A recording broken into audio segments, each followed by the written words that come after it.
নমস্কার, দেখছেন এবিপি আনন্দ, আপনাদের সঙ্গে আমি রেশমি। আজ আমাদের আড্ডা সত্যান্বেষী নিয়ে ঋতুপর্ণ ঘোষের। আমরা জানি যে এই ফিল্ম নিয়ে আগ্রহ সেই যবে তিনি শুরু করেছিলেন ভাবনা ঋতুপর্ণ ঘোষ, তখন থেকেই কিন্তু সাংঘাতিক রকম ছিল। তারপর তিনি শুটিং শেষ করেন। অবশ্যই তিনি আজ হয়তো আমাদের সঙ্গে এই আড্ডায় নেই, কিন্তু তিনি নিজে ঘুরে ফিরে বারবার আমাদের আড্ডায় আসবেন, সেটা আমি জানি। আমার সঙ্গে যারা রয়েছেন পরিচয় করে দিই। সুজয় ঘোষ রয়েছেন সত্যান্বেষীর ভূমিকায়, অনিন্দদা আমাদের সঙ্গে রয়েছে, অনিন্দদা স্বাগত। আনন্দী আমাদের সঙ্গে রয়েছে, অনেক অনেক স্বাগত। এবং সঞ্জয় দা, তোমাকে অনেক স্বাগত। ইনফ্যাক্ট এই প্রশ্নটা বোধহয় আজকে মানে ঋতুদা আমাদের সঙ্গে থাকলে আমি আবারও করতাম। এই ঋতুদা এই প্রশ্নের উত্তর অনেকবার দিয়েছিল, কিন্তু যেহেতু তোমরা সবাই খুব ক্লোজ ঋতুদার, আমি একটু সঞ্জয় দাকে জিজ্ঞেস করি যে মানে এই সত্যান্বেষী করার এই ভাবনাটা ঋতুদার কবে মানে থেকে ভেবেছিলেন? ইনফ্যাক্ট মানে গোয়েন্দা গল্পের প্রতি একটা ভালোবাসা ওনার ছিল, উনি বিভিন্ন সময় সাক্ষাৎকারে বলেছিলেন। তো এই ভাবনা চিন্তা কবে শুরু হয়েছিল? ঋতু প্রথম বলে ভেবেছিল বছর 2-3 আগে, তখন সামহাও এটা মেটেরিয়ালাইজ করেনি। ইন দ্য মিন ওয়াইল রবীন্দ্রনাথ হলো, তারপরে আবার এই গল্প যখন ঠিক করলো যে একটা ছবি করবে, তখন বললো গোয়েন্দা গল্পটা অনেকদিন ধরে পড়ে রয়েছে, করিনি, একটা গোয়েন্দা নিয়ে গল্প করলে মানে গোয়েন্দা গল্প করলে কেমন হয়। সেখান থেকে ব্যোমকেশে যাওয়া হলো, কোন গল্পটা হবে, তখন ব্যোমকেশ। আর এবার ব্যোমকেশ কে করবে সেগুলো শুরু হলো। তো ঋতুর কাছে 3টে গল্পের ব্যোমকেশের কথা করা মানে কপিরাইট ছিল ঋতুর কাছে। ফাইনালাইজ করা হলো, তারপরে একটা ব্যোমকেশ খুঁজে, সেটা সুজারও ভালো বলবে কী করে এটা হলো করে, সেখান থেকে মানে ঋতু বলছিল যে আমি তো চিত্রাঙ্কদা বা এই যে একটা মেমোরিজ মার্চ থেকে শুরু করে এক ধরনের একটা ছবি করতে করতে এসে he probably also wanted to break, যেটা অন্যরকম কিছু করি, যেটা তাড়াতাড়ি করতে পারবো, বেশি দিন ধরেও চলবে না ছবিটা বানানোটা। আর অনেকদিন ধরে ইচ্ছাও ছিল একটা গোয়েন্দা গল্প করার। এই সব কটার কালমিনেশন হচ্ছে চোরাবালি, বা এখন যেটা সত্যান্বেষী। একেবারে আমার এটা অনিন্দদার মানে এর আগেও ঋতুদার সঙ্গে মানে আমি বলছি যে মানে অভিনেতা হিসেবে তুমি ঋতুদার সঙ্গে কাজ করছো। আমার মানে গোয়েন্দা গল্প বলার যে একটা ঢং, মানে একটা তো লেখা যে গল্পটা রয়েছে সেটা আমরা যেভাবে পড়ি, কিন্তু যখন আমরা দেখি সেটার মধ্যে তো আরো কিছু চেঞ্জেস হয়, কিছু সিন ওয়াইজ আরো অনেক মোচড় আসে। ঋতুদা মানে গোয়েন্দা গল্প যদি তুমি স্টোরি টেলার বলো তাকে, তুমি কেমন ভাবে পেয়েছো ঋতুদাকে? মানে কিরকম শুভ মহরত করতে গিয়ে সেটা ফিল করেছো? না মানে শুভ মহরত করার সময়ও যেরকম, সেটাও ঋতুদা ইন্সপায়ার্ড ফ্রম আগাথা ক্রিস্টি। মানে যে স্টোরিটা ছিল সেটাকে কিন্তু ঋতুদা খুব মানে একটা ওই যাকে বলে বাঙালি একটা মাপে জিনিসটাকে ফেলেছিল। খুব রক্ত মাংসের একটা গল্প হয়ে উঠেছিল। মানে তার মধ্যে আমি বলছি যে পারস্পরিক সম্পর্কগুলো, হ্যাঁ, তার মধ্যে আমি বলছি যে প্রেম রয়েছে, যৌনতা রয়েছে, প্রতিশোধ স্পৃহা রয়েছে, মানে সেইগুলো না খুব মিলেমিশে ছিল। একই রকমভাবে যখন এই সত্যান্বেষী করেছে, মানে সেটা আমরা যারা আর কি ছবিটার মধ্যে রয়েছে আমরা জানি যে মূল গল্পটা থেকে কিন্তু এই গল্পটা অনেকটা আলাদা। ঋতুদা অনেকটা কিন্তু কন্ট্রিবিউট করেছে শরদিন্দুর ওপর, এবং সেখানেও কিন্তু গল্পটা আমি বলবো এটা খুব প্যাশনেট একটা জায়গা রয়েছে গল্পটার। গল্পটা যেরকমটা শুধু চোরাবালি ছিল, চোরাবালির তার হয়তো মানে যাকে বলে বহিরঙ্গটা আছে, কিন্তু তার ভেতরটা কিন্তু একদম পুরোপুরি ঋতুপর্ণ ঘোষের। আচ্ছা, তো ঋতুদা এইটা করতো না, ঋতুদা একটা যে কোনো, সেটা রবীন্দ্রনাথই করুক বা শরদিন্দুই করুক, ঋতুদার মতন করে তার একটা টেক ছিল, সেইটা সবসময় বাকিদের থেকে আলাদা। আর আমি একমাত্র বান্টিকে ও যে ব্যোমকেশে প্ল্যানটা বলছে, আমার যেটা মনে হয় ঋতুদা কিন্তু অনেকদিন আগে, মানে এটা আমার সাথে কথা হয়নি কিন্তু আমরা কাগজে দেখেছিলাম যে ঋতুদা প্রায় বছর 10-12 আগে ব্যোমকেশ করবে বলে অ্যানাউন্স করেছিল। বুম্বাদাকে ব্যোমকেশ সাজিয়ে একটা শুট মানে এক প্রস্ত লুক টেস্ট হয়েছিল, সেগুলো কাগজে বেরিয়েছিল। তো এটা ঋতুদার খুব প্রিয় খেলা ছিল, প্রচুর প্ল্যান একসাথে করতো, প্রচুর জনকে প্রচুর রকম জিনিসের জন্য ভাবতো, তারপর কিছু হতো নত কাজে একসাথে কি করে করবে লোকে। এক্স্যাক্টলি। সুজাতা, তোমার মানে নিজে মানে যখন তুমি পরিচালক হিসেবে দেখছো আর কি ফিল্মটা, অভিনেতা হিসেবে তুমি তো কাজ করেছো, যা যা ঋতুদা বলেছেন সেরকম ভাবে করেছো, কিন্তু যখন পরিচালকের দৃষ্টিভঙ্গিতেও এখন দেখো, এখন মানে ফাইনাল প্রোডাক্টটা তোমরা জানো, তোমরা দেখেছো, তোমরা এডিটিং দেখেছো, সবটা পরবর্তী যে পোস্ট প্রোডাকশনের কাজটা তোমরা করেছো একসঙ্গে সবাই, তো সেইখানে এই যে যেটা অনিন্দা বললো যে ওই গল্পের মধ্যেও একটা ঋতুদার সেই সিগনেচার ব্যাপারটা, সেটা নিজে মানে ফিল করতে পেরেছো নিজে একজন পরিচালকের দৃষ্টিভঙ্গি থেকে? যদি তুমি বলো। দেখ, পরিচালকের দৃষ্টিভঙ্গিতে আমি সেটা দেখতে পাবো না কোনোদিন, আমাকে একটা দর্শক হিসেবে দেখতে হবে। আমি যদি দর্শক হিসেবে দেখি সেখানে ঋতুদা আছে, মানে ঋতুদা বেশ ভালো মতন আছে। আই থিঙ্ক যেভাবে ঋতুদার টিম জিনিসটাকে সাজিয়ে তুলেছে, হয়তো একদম মানে আমরা ঋতুদার সইটা পুরোপুরি নকল করতে পারিনি, কিন্তু যতটা পেরেছি ওরা নকল করেছে, এবং একটা ঋতুদার ছাপ আছে কিন্তু। মানে ঋতুদার ওই লেখার মধ্যে যারা মুন্সিয়ানা আছে না, যে একটা জিনিস এখানে সেট আপ করে ওখানে হালকা করে বের করে শেষে গিয়ে কালমিনেট করা, খুব সুন্দরভাবে ওটা ঋতুদা বুনে এনেছে স্ক্রিপ্টটাতে, যেটা হয়তো পড়ে অতটা বোঝা যায় না, কিন্তু যখন আমি ভিজুয়ালি দেখি যেভাবে ঋতুদা মুডটাকে সেট করেছে, যেভাবে ওর চরিত্রটা ফুটে উঠেছে, বা যেভাবে ওকে ভেবেছিল ডাব করাবে, ভালো। যেমনি আমার একটা প্রচন্ড আপত্তি ছিল অনিন্দকে নিয়ে। আচ্ছা, হ্যাঁ, অনিন্দকে নিয়ে আপত্তিটা এই কারণে ছিল কারণ আমি ঠিক neither could I see myself Byomkesh হিসাবে অর অনিন্দ অ্যাজ অজিত। আচ্ছা, তাই অনিন্দের সাথে আমার আলাপ হচ্ছে, অনিন্দ সেই ঠাপা করে গান গাইছে রাস্তায়, এই ধরনের একটা মানে রাস্তায় ওই আমায় গান গাইছে, হ্যাঁ ডিফারেন্ট হিল ট্র্যাকের উপর অনিন্দ হাঁটছে গান গাইতে গাইতে। তো কিন্তু ঋতুদা জানতো ঋতুদা কি চায়, আমার সেটা খুব ভালো লাগে। মানে এখন মানে মাথাটা একটু ঝুঁকে যায় যখন দেখি, যখন ঋতুদা যেভাবে ভিজুয়ালাইজ করেছিল, যেভাবে আমাদের দুজনকে ভেবেছিল, হয়তো আমরা দেখতে পাইনি। And that is I think একটা পরিচালকের দক্ষতা, যে ওনার যে একটা মনের মধ্যে একটা ছবি আছে সেটাকে বুঝতে পারে, সেটা উপলব্ধি করা, হ্যাঁ সেটা খুব ভালো। ঋতুদা না খুব সুন্দর, মানে আমি বলছি যে মানে মানুষকে একটা ভদ্রতার পোশাক পরাতে জানতো, যেটা যেটা ইনফ্যাক্ট সুজয় আমার ক্ষেত্রে বা মানে ভান্টি বা ওনার ক্ষেত্রে করেছে। মানে তুমি না যখন দেখবে সাধারণ লোক, যেরকম শুভমোহরও তো আমি যখন করেছি, লোকে দেখে বলছে বাবা ছেলেটা কি বিনীত, কি ভদ্র, হ্যাঁ মানে কিরম নীরবে কচুরি খাচ্ছে।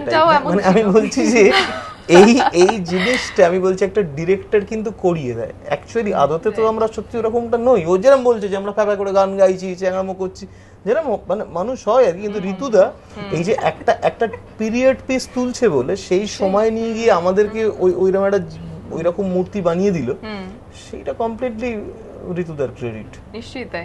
আমাদের মনে হয় তুমি যখন মানে ঋতুদার সঙ্গে প্রথম এই নিয়ে কবে মানে কথাবার্তা হয়েছিল, বা তুমি যখন জানলে যে এই চরিত্র তুমি অভিনয় করবে, সেটা কিরকম কি হয়েছিল তখন একটু বলো আমাদের। ঋতুদা হঠাৎ একদিন ফোন করেছে, করে আমি কোথাও একটা অনুষ্ঠানে ছিলাম, তো আমি ঠিক করে শুনতেও পাচ্ছিলাম না কি বলছে, তো ফোন করেছে তোকে একটা পাঠ করতে হবে। আমি বুঝতেই পারলাম না কি বলেছে, আচ্ছা ঠিক আছে আমি কলিং ইউ ব্যাক বলে। তারপরে কিন্তু ঋতুদাকে আমার অভিনয় করার কোনো ইচ্ছে বা প্ল্যান কিছু ছিল না, বাট ঋতুদাকে না করাটা একটু মুশকিল, সম্ভব না। সুজয় দাও জানে, কারণ হি ইজ পারসিস্টেন্ট। আমি কুড়িখানা সিনেমা করেছি, আমি বলছি তো আমি কেন হ্যাঁ বললাম তাও জানি না, কিন্তু দ্য ফেথ ইন হিম, তো যখন সিলেক্ট করেছে নিশ্চয়ই কিছু মনে করে, কিছু ভেবে। আর নিজেকে যখন ওই চরিত্রটা হয়ে উঠতে দেখলে, মানে ওইটা ফিল করলে যে আমি আর আনন্দী না এখন সেটা যখন। হ্যাঁ, কারণ চরিত্রটা একেবারেই এত আলাদা আমার থেকে, মানে আমাদের শুধু ভদ্র, হ্যাঁ শান্ত ভদ্র। আমাদের একটা বিরাট অভিযোগ আছে ঋতুদার প্রতি, যে ঋতুদা কোনো সিন রাখেনি আমাদের সাথে উনার। আচ্ছা, মানে সেটা তো আর যেটা ছিল স্ক্রিপ্টে তার থেকে আই থিংক শুটিং করার সময় চরিত্রটা বেড়ে গেছে, আর অনেকটা লিখতেই থেকেছে যে এটা হতো। ওটা তুমি দেখবে গরমকালে হয়েছিল, তো দেখবে গরমকালে কিছু জিনিস বাড়ে না, তোমারটা ওরকম এক্সপেক্ট করেছে। মানে এটা কি শুটিং চলাকালীনই অনেক সময় লেখা হচ্ছে, হয়তো খুব মানে ইমপ্রোভাইজ করে কাজের সময়। আচ্ছা আচ্ছা। আর মানে মূলত শুটিংটা আমরা জানি যে মানে ব্যোমকেশ বলতেই তার একটা উত্তরবঙ্গের তো মানে শরদিন্দুর লেখাতে আমরা বারে বারে পেয়েছি, কিন্তু এই শুটিংটাও কি সেরকম ভাবে হয়েছে, মানে উত্তরবঙ্গে? আচ্ছা, সেবক ওই দিকটা হয়েছে, লাটাগুড়ি সেবক ওই একটা হয়েছে। আচ্ছা আচ্ছা, আউটডোর বলতে, এছাড়া কলকাতাতে হয়েছে বারুইপুরের রাজবাড়ি থেকে। মানে এই যে ধর শুটিং এর সময় মানে এই যে শরদিন্দুর যেভাবে তার যে গোয়েন্দারা যারা তার সত্যান্বেষী যেভাবে একটা কেস সলভ করেন, এটার একটা মানে প্রত্যেকটা গোয়েন্দা চরিত্রই তো রয়েছে এরকম। ফেলুদাকে একরকম ভাবে দেখি আমরা, শার্লক হোমসকে অন্যরকম ভাবে দেখি হয়তো, কিন্তু ব্যোমকেশের মানে বিশেষত্বটা কি বলে তোমার মনে হয়? ওনার যে গোয়েন্দাগিরি করার বা সত্যকে খুঁজে বার করার যে পন্থাটা, মানে সেটা একটা ভীষণ অন্য রকম। কিন্তু শরদিন্দুর লেখায় যদি আমরা দেখি, সেটা একটা অন্য রকম ভাবে লেখা, অনেকটা সময়টা অনেকটা এগিয়ে যেতে হয় আমাদের তার লেখার সঙ্গে সঙ্গে। সুজয়দা, তোমার সেটা কি মনে হয়? আমি জানি আই থিঙ্ক ব্যোমকেশের গোয়েন্দাগিরিটা একটা শখ ছিল, একটা শখ, জাস্ট একটা হবি, ওটা পেশা ছিল না। আই থিঙ্ক সামওয়্যার ও বোধহয় অজিতের পয়সাতে খেত, মানে অজিতকে দিয়ে বইটই বিক্রি করে, কারণ ব্যোমকেশের কিনা কোনো চাপ ছিল না পয়সা করির, মানে খুব শৌখিন লোক ছিল।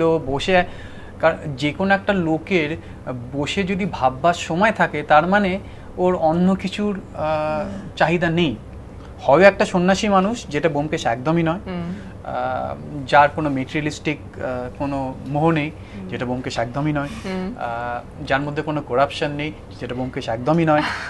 সুতরাং নিশ্চয়ই ওর কাছে হয় কোনো পৈতৃক সম্পত্তি আছে, নয় অজিতকে ভুজুং ভাজুং দিয়ে বলেছে অজিত তুমি বইগুলো লেখো, যা রয়্যালটি পাবে সেগুলো আমরা 50-50 করে কাজ চালিয়ে নেব। সুতরাং মানে ব্যোমকেশ ওই শখ, এবং হয়তো প্রচণ্ড মেধাবী লোক ছিলেন, মানে প্রচণ্ড বুদ্ধিমান, প্রচণ্ড কি বলে ওটাকে, পড়াশোনা করেছিলেন, বা মানে ব্যোমকেশের ডেটাবেসটা তো ব্যোমকেশই, ব্যোমকেশের কাছে তো ইন্টারনেটও ছিল না, গুগলও ছিল না, আর এনসাইক্লোপিডিয়াও ছিল না, ওর তো মানে ওর ডেটাবেস। সুতরাং মনে হয় ওর কাছে অতটা সময় ছিল এত পড়াশোনা করে, এত বুঝে, এত মাথার মধ্যে সবগুলো ঢুকিয়ে তো সেটা বের করে আনাটা, মানে আমরা যেরকম মানে খুব সহজে বলি যে ফেলুদার মগজাস্ত্র, তাহলে ব্যোমকেশের সেটা ব্যোমকেশের কি যুক্তিবোধ না, ব্যোমকেশের যেটা আছে সত্যান্বেষণ, যেটা ফেলুদার মগজাস্ত্র, ব্যোমকেশ কিন্তু সবসময় ওই সত্যটাকে খুঁজে বেড়ানোর চেষ্টা করেছে, যেটা যেটা যে কোনো গল্পেরই মানে গোয়েন্দার একটা প্রধান কাজ, যে মানে কে অপরাধীর পেছনে ধাওয়া না করে মূল ঘটনাটাকে বার করে না, যেটা এই ছবিতেও রয়েছে। আমার যেটা মনে হয় যে ফেলুদার সঙ্গে ব্যোমকেশের একটা চরিত্রগত তফাৎ হচ্ছে, ফেলুদা অনেক আধুনিক কালের গোয়েন্দা, তার মধ্যে শার্লক হোমসের অনেকগুলো ট্রেটস আছে, ব্যোমকেশ কিন্তু আরেকটু আগেকার সময়, মানে আমি বলছি সেখানে মানে বলবো না ফাদার ব্রাউনের মতো, কিন্তু আমি বলছি যে ব্যোমকেশ যেরকম নির্ভেজাল, ও যেটা বলছে যে তার অনেকটা সময় আছে, সে সময়টা নিজের মতন কাটাতে পারে, সে নিজের মতন পড়াশোনা করতে পারে, ভাবতে পারে। আমার মনে হয় যে ওই সময়টা 40s বা ওই সময় কলকাতা যেরকম ছিল, সেই সময় লোকে না রিল্যাক্স করতে জানতো, মানে এখনকার মতো নয় সারাক্ষণ আমরা দৌড়ে দৌড়ে বেড়াচ্ছি চারদিকে। ফলে সেইটার সাথে সাথে ওরা যেমন ক্লাসিফাইড পড়তো ওই বিজ্ঞাপনগুলো, যে কোথায় কি অদ্ভুত অদ্ভুত খবর, তো যেটা হয়তো শার্লক হোমসও পড়তো এক সময়, মানে সেইখান থেকে প্রচুর একটা সমাজ পাওয়া গেছে অনেক সময়, এরকমও দেখেছি আমরা। কিন্তু ব্যোমকেশ হচ্ছে ব্যোমকেশ বক্সি, ফেলুদা কিন্তু প্রদোষ মিঠা। হ্যাঁ, সেটাও ঠিক।